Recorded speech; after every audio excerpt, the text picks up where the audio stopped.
Quédate en la casa, que en La Iguana nos quedamos contigo para informarte.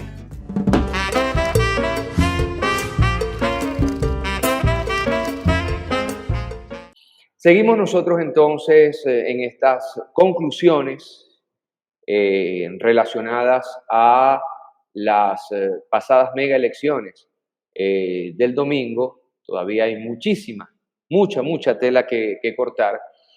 Hay análisis que uno ve por aquí y por allá que no reflejan realmente, vamos a decir así, los datos cuantitativos. ¿En qué sentido? Nosotros no podemos resumir, si queremos hacer un análisis pormenorizado, si queremos hacer un análisis serio, no podemos reducir el resultado electoral, oído al tambor, lo que estoy diciendo, a un mapa rojo.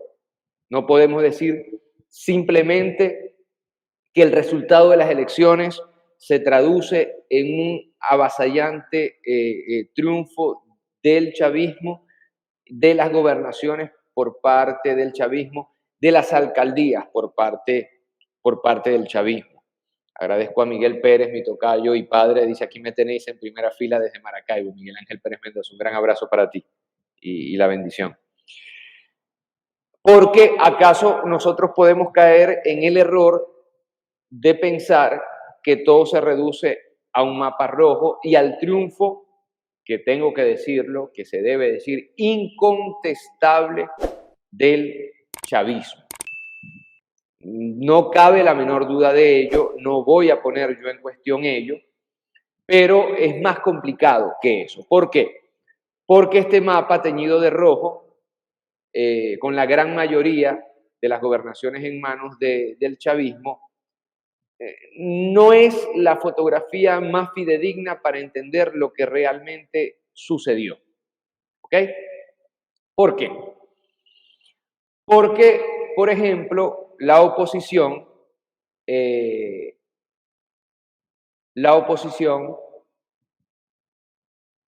duplica, y más que duplica, el número de alcaldías en relación a elecciones anteriores.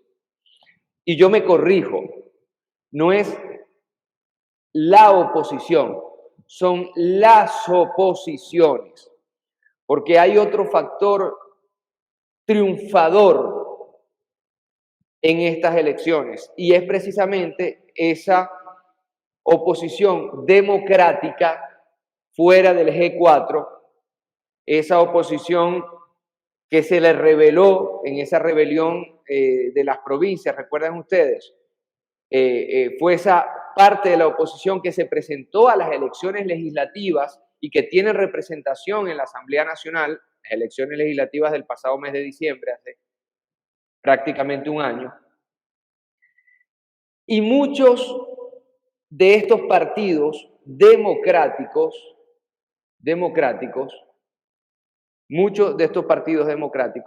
le dieron una cachetada a la MUD, que en muchos casos, por ejemplo, Florido, representante de la MUD y de Guaidó en el estado Lara, Guanipa, representante de la MUD y de Guaidó aquí para la alcaldía de Caracas, no llegaron segundos, llegaron terceros. Y en el caso de Caracas emergió Ecarri con su partido Lápiz, llegando en el segundo lugar, un partido que era prácticamente simbólico, que no tenía ningún tipo de peso político. E igualmente Florido llega de tercero, segundo llega Henry Falcón en el estado Lara. Es decir, la debacle fundamental de estas elecciones ha sido la debacle de los partidos de la MUD, es decir, de los partidos, de las vocerías, de los políticos que se inscribieron en aventuras antidemocráticas, golpistas, de injerencia, de atentado contra la Constitución, contra la soberanía, de un gobierno paralelo. ¿A dónde quiero llegar? De estas megas elecciones, antes que todo, surgen figuras emergentes y surgen partidos emergentes que nos hacen pensar a eso que repitió en muchos momentos Hugo Rafael Chávez Frías. Él siempre decía, tiene que nacer, ha de nacer una oposición democrática, una oposición plural, una oposición que no sea la mera encarnación de una especie de dictadura en el G4 que excluye a todos aquellos que no están de acuerdo con ellos. Y fue precisamente ese vaticinio de Hugo Rafael Chávez Frías que parece haberse cristalizado en estas elecciones del pasado domingo. Por ahí yo veo analistas tratando de darle un peso mayor al que tiene al tema de la abstención. Y esto se hace en muchos casos de mala fe, porque tratan de mezclar peras con manzanas. Aquí podríamos decir mangos con nísperos. Uno no puede comparar una elección municipal, una elección estadal, con una elección presidencial. Sería mala fe, sería un análisis falsario. Estas elecciones evidentemente tienen que compararse con elecciones que otrora se realizaron en municipios y en estados. Pero si queremos nosotros hacer el ejercicio de comparar estas elecciones con elecciones presidenciales, hay que decir que el mismo día, pasado domingo, donde aquí se realizaron elecciones municipales y estadales, en otros países del mundo, como por ejemplo en Chile, voy a hablar también de países de la Unión Europea como Hungría, se realizaron elecciones presidenciales. Y cuando comenzamos a confrontar los números, nos damos cuenta que Venezuela en unas elecciones municipales y estadales está prácticamente al par de las elecciones de otros países felicitados por la Unión Europea, felicitados por los Estados Unidos, y que finalmente tienen muy baja participación. Es decir, que el tema de la abstención, en este caso, es un tema al cual no se le puede dogmatizar como están tratando de hacer algunos. Lo que sí podemos nosotros plasmar es el tema de la despolitización que nosotros hemos venido señalando en los últimos meses y diría yo en los últimos años. No cabe duda que el chavismo se convierte en la más grande de las minorías, porque en realidad las últimas elecciones nos vienen diciendo estrictamente lo mismo. Y hay quienes se ponen bravos y bravas por lo que yo estoy diciendo, pero hay que ser profesionales y serios al momento de hacer análisis político. Y no se puede caer en triunfalismos baratos, porque hay algo más peligroso que ser un mal perdedor. Es ser un mal vencedor. Y cada vez que el chavismo se ha sentado en sus laureles, y en algunos casos acostado en sus laureles, ha terminado por caer en grandísimas derrotas. Entonces, dato importante, el fenómeno de la despolitización, que es un fenómeno estructural. El fenómeno de la abstención es un fenómeno coyuntural que tiene que ver con las elecciones. Pero el fenómeno de la despolitización es un fenómeno estructural. Uno de los grandes legados que dejó Hugo Chávez en este país fue precisamente el fenómeno de la politización. Por aquí me dice Carolina, reconocer el triunfo de un país bloqueado. Carolina, nadie está diciendo que no hubo un triunfo del chavismo. Esa es la premisa con la cual yo comencé este programa. Pero esta fotografía del mapa teñido de rojo no refleja, en realidad, la sociopolítica y la realidad y la vocación política y la voluntad de la mayoría de los venezolanos y de las venezolanas. Y no podemos reducir todos los análisis al bloqueo, no señor, no señor, no señor. Entonces, importante decir esto también. Un gran triunfo de Hugo Rafael Chávez Frías, y acaso el legado más importante de Hugo Rafael Chávez Frías, fue la politización, con P mayúscula, de la sociedad venezolana, que había sido despolitizada casi completamente en todos los años 90, sobre todo al final de los años 90. ¿Qué hace Hugo Rafael Chávez Frías? Repolitiza al país y funda una república a partir de la quinta república entonces y una nueva constitución, se nos habla ya no de una democracia representativa, sino de una democracia participativa y protagónica. Es decir, nosotros los venezolanos y las venezolanas íbamos con toda la buena voluntad del mundo, con toda la felicidad del mundo, con toda la alegría del mundo a votar, chavistas, independientes y opositores, y eso marcó la aprobación de la mismísima Asamblea Nacional, la aprobación de la nueva Constitución a partir de la Constituyente, votada por el pueblo venezolano. Y a partir de ese momento comienza un periodo de politización que ha venido mermando con la partida física de Hugo Chávez. Han venido mermando no solamente los votos del chavismo, que de 7 millones ha venido cayendo a unos 4 millones y hasta menos, pero ha venido mermando también la participación electoral de la ciudadanía toda. Obviar este dato quiere decir no realizar un análisis realmente descarnado, sincero, honesto de lo que está pasando. Si alguien espera de mí que yo salga a celebrar, no es el rol de un analista, no es el rol de un doctor en filosofía política, no es el rol de Desde Donde Sea, ni es el rol de laiguana.tv. ¿Por qué? Porque dice por aquí Ender, aquí nadie conocía la Constitución y Chávez nos politizó. Correcto, correcto.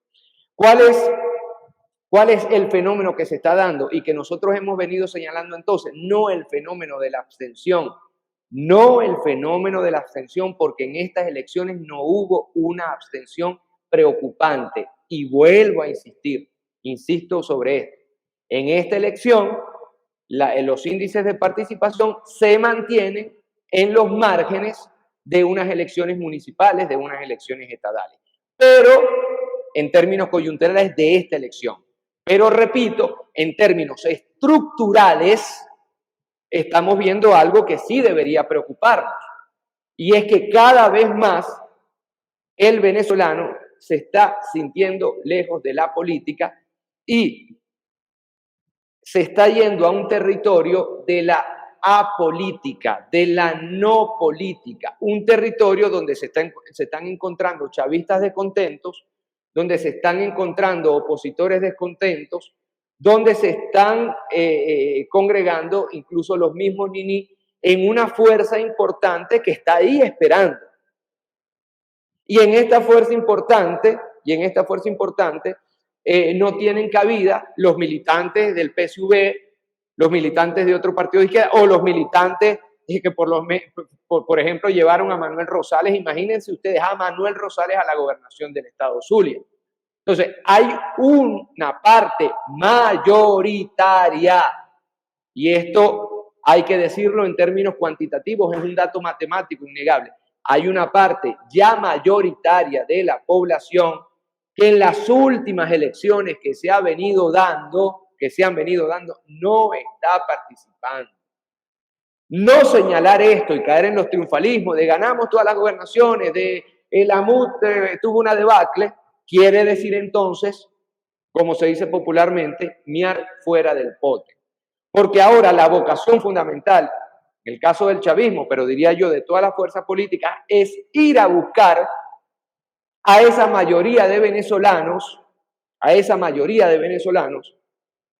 que se están alejando a cuentagotas, paulatinamente, pero sistemáticamente del juego político. Y caeríamos nosotros entonces en la despolitización de los años 90 y contravendría todo esto en relación a la mismísima Constitución de la República Bolivariana, que habla de una democracia participativa y protagónica.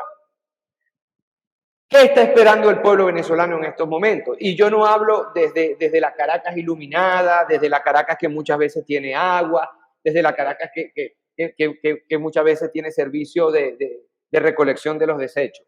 Estoy hablando de Tazón para allá, estoy hablando de la bajada de La Guaira para allá, estoy hablando de la Venezuela de las provincias, de la Venezuela del interior que en muchos casos están clamando servicios públicos que funcionen. Servicios públicos que funcionen. Están clamando agua, están clamando electricidad, están clamando gas. No es un secreto para nadie que en pleno siglo XXI los venezolanos y las venezolanas, muchos venezolanos y venezolanas tienen que pararse a las 5 y 6 de la mañana a buscar, a esperar una bombona de gas que acaso nunca llega. Entonces nosotros tenemos citas importantes con los servicios básicos del pueblo venezolano y no podemos escondernos detrás de las sanciones y no podemos escondernos detrás de la guerra económica. Y vaya si nosotros hemos elevado la bandera de la crítica contra las sanciones, contra el bloqueo económico, etcétera, etcétera. Pero mosca con una política desde la izquierda y desde el chavismo que sea una política del espectáculo. Nosotros hemos hecho clases aquí sobre la política del espectáculo. Mosca con aquellos políticos neogobernadores reelectos que simplemente toman la campaña electoral como un momento propicio para jugar en un bingo, para mostrar los bingos. Mosca con la economía de los bodegones. Volvemos nosotros a la economía. ¿Qué es la economía de los bodegones? ¿Dónde se produce lo que se encuentra en los bodegones? ¿Dónde se produce lo que encontramos en los bodegones? Fuera de Venezuela. Y se importa a través de nuestros puertos. Es decir, la economía de los bodegones es la economía de los puertos, es la economía de importación. Ahora tenemos nosotros en Caracas, tenemos las últimas Nutella, las últimas champán Veuve Clicquot, las últimas mostaza francesas. ¿De dónde viene eso?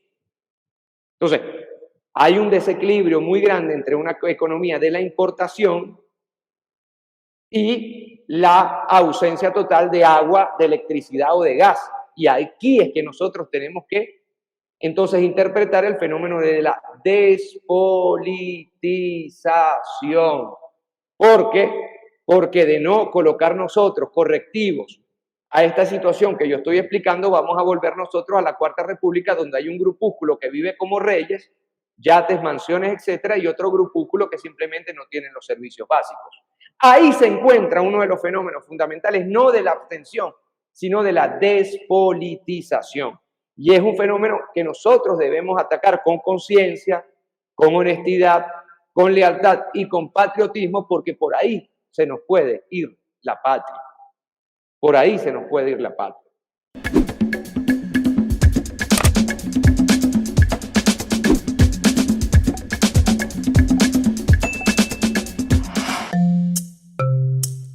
Laiguana.tv. La verdad hecha tendencia.